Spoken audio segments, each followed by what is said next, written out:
ঘটনা হচ্ছে আমি যতটুকু পড়ে জানলাম বা আমার কাছে যেটা মনে হয় যে আপনি বিনা বিচার, তাদের তো কোনো বিচার হলো না, এখনো শুরু হয়নি, বিচার প্রক্রিয়া শুরু হয়নি। শুরু হওয়ার আগেই তারা 5 বছর জেল খেটে এবং তারপরেও সেই একই দিনে কিন্তু আরেকটি রায় বেরিয়েছে।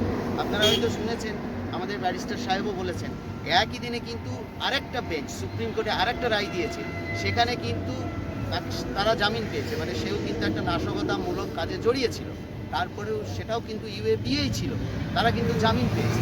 কিন্তু শারজিল ইমাম বা উমর খালিদ, যারা তাদের যে বিরোধিতা, সেটা সিএ নিয়ে বিরোধিতা যারা করেছিল শাহিদ পালি, তারপরেও 5টা বছর অতিক্রান্ত হয়ে গেছে। যদি তারা দোষ করতো তাহলে এই 5 বছর কি সময়টা এনাফ ছিল না সরকারের পক্ষে যে তাদের যে দোষ খুঁজে বার করতো, তাদেরকে ফালতু জেলে রাখা? এই যে তাদের প্রাইম যে যুবক, তারা যে যুবক, তাদের যে ইউথের যে প্রাইম টাইমটা তারা জেলে কাটিয়ে ফেলবে। এখানে একটা স্পষ্ট মেসেজ কিন্তু আমার মনে হচ্ছে যে মুসলিম সমাজের কাছে যাচ্ছে, যেটা কিন্তু খুব ভয়ঙ্কর এবং যেটা মেসেজটা রং মেসেজ।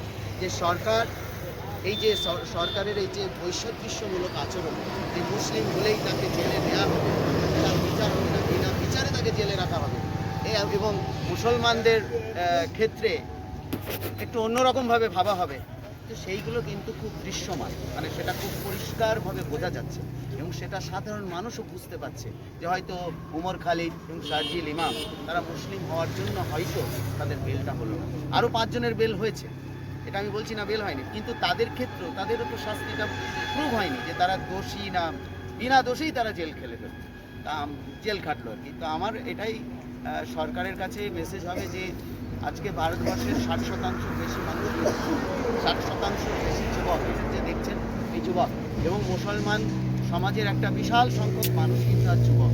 তাহলে এদের কাছে সরকারের দায়িত্ব হবে একটা সঠিক মেসেজ পৌঁছানো। মানুষের তাদের ফান্ডামেন্টাল রাইট, প্রত্যেকটা মানুষের ন্যায় বিচার, এটা আমাদের ভারতবর্ষের গণতান্ত্রিক অধিকার। তাই আমার মনে হয় জাতি ধর্ম নির্বিশেষে সবারই সেই গণতান্ত্রিক অধিকারটা পাওয়ার যোগ্যতা আছে, অধিকার আছে। এবং আমি দেখলাম এই কিছুদিন আগে হুগলি জেলায় ইজতেমার এক বিরাট লক্ষ লক্ষ মানুষের সমাগমে সেখানে একটা ধর্মীয় জালসা আয়োজন করা হয়েছে, কিন্তু এরকম পশ্চিমবঙ্গের প্রায় অত লক্ষ লক্ষ মানুষকে কোনো মিটিংও দেখিনি আমরা।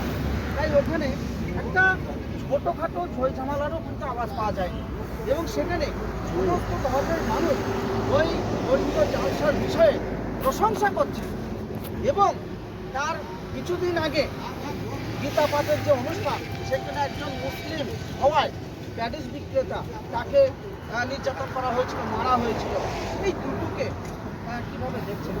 দেখুন, এটাকে 2-3ভাবে ব্যাখ্যা করা যায়, কিন্তু আমার কাছে যতটুকু ইনফরমেশন আছে যে বিশ্ব ইজতেমা যেখানেই হয় খুব শান্তিপ্রিয়ভাবে হয়।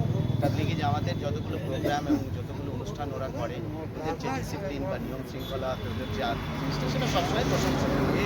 শুধু ভারতবর্ষে হয়েছে তাই নয়, বাংলাদেশেও যখন হয়েছে, আর বিভিন্ন জায়গাতে বিশ্ব ইজতেমা যেটা হয়, ওদের ডিসিপ্লিন সেটা নজর করা। এবং এই যে আপনি যেটা বললেন প্যাটিস করতে মারে, এই ঘটনাগুলো তো একটু অন্যরকম না। মানে প্যাটিস বিক্রি করছে মুসলমান, সেটা যে সমস্ত হিন্দুরা মারছে তা নয়, এটা ভুল হবে আমাদের। প্রত্যেকটা হিন্দুই যে মুসলমানকে মারছে তা নয়। হিন্দুরা ভাইরা বা মুসলমান বা হিন্দু মুসলমান এখনও আমাদের মধ্যে বিশাল মিল, কিন্তু প্রশ্ন হচ্ছে যে একটা বিশেষ রাজনৈতিক দল, তার কিছু সাগরেদ, তার কিছু বানর বাহিনী, সে তাদেরকে উস্কানি দিচ্ছে এবং তার আগে এই মারধরটা করছে। সেই বানর বাহিনীকে গারদে ভরতে হবে মমতা ব্যানার্জি, তাহলে না হলে তারা সোজা হবে না। আসল ওদের শাস্তি হচ্ছে ওদেরকে গারদে ভরতে হবে। ওরা হিন্দু সমাজের রিপ্রেজেন্টেটিভ নয়। আপনি বলুন, কোন হিন্দু গিয়ে মূর্তি ভাঙবে? কোন হিন্দু গিয়ে মূর্তি ভাঙবে? সে নিজের ধর্মকেই ভালোবাসে না। ওরা হচ্ছে নরকের কীট, ওরা হচ্ছে বানর সেনা। এই বানর সেনাগুলোকে মমতা বন্দ্যোপাধ্যায়কে জেলে ভরতে হবে। মমতা বন্দ্যোপাধ্যায় তাদেরকে এটা ঠিক হচ্ছে না, জেলে ভরতে হবে। ওই যে প্যাটিস বিক্রেতাকে মারলো, তাদেরকে 3 ঘন্টায় আপনি ছেড়ে দিলেন। তারপরে তিনি গিয়ে আমাদের আকাশীবেলাতে এই ঘটনা ঘটলো, তারপরে গিয়ে সালারে এই ঘটনা ঘটছে। আজকে আজকে মুসলমানরা তো বেরোতেও তাদের ভয় পাচ্ছে, তাই না? আমার কথা হচ্ছে এদেরকে গারদে ভরতে হবে। ইজতেমার ঘটনাটা একদমই আলাদা। আপনি জানেন ইসলাম তো ভ্রাতৃত্বের, সৌহার্দ্যের, সমৃদ্ধির কথা বলে। ঘটনা হচ্ছে যে আমাদের এই ইজতেমার ব্যাপারটা তাবলিগি জামাত তারা খুব সুন্দরভাবে ম্যানেজ করেছে। শুনলাম 8 কোটির কাছে, শুনলাম নাকি, আমার কাছে ডেটা ঠিকঠাক নেই, তবে প্রচুর বড়। ওখানে আমাদের অনেক লোক এখানে গেছে, বলছে 7 কিলোমিটার করে হেঁটে যেতে হচ্ছে, কোনো অসুবিধা নেই। প্রচুর হিন্দু মুসলমান সবাই ওখানে। আমাদের এটা ভাবতে হবে। শেষ একটা প্রশ্ন।